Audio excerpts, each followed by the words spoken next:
അനന്തരം യേശു കടൽ തീരത്തേക്ക് തിരിച്ചു. പുരുഷാരമെല്ലാം അവൻ്റെ അടുക്കൽ വരികയും അവൻ അവരെ പഠിപ്പിക്കുകയും ചെയ്തു.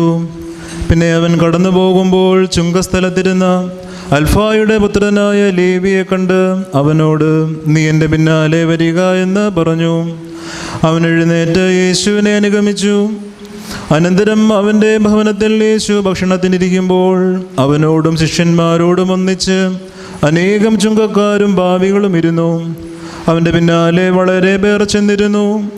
അവർ ചുങ്കക്കാരോടും പാപികളോടും കൂടെ ഇരുന്ന് ഭക്ഷണം കഴിക്കുന്നത് കണ്ടിട്ട് വേദപണ്ഡിതന്മാരും പരീശന്മാരും അവൻ്റെ ശിഷ്യന്മാരോട്, ഇവൻ ചുങ്കക്കാരുടെയും പാപികളുടെയും കൂടെ ഇരുന്ന് ഭക്ഷണം കഴിക്കുകയും പാനം ചെയ്യുകയും ചെയ്യുന്നത് എന്ത് എന്ന് ചോദിച്ചു.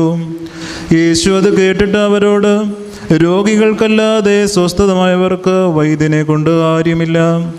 ഞാൻ നീതിമാന്മാരെ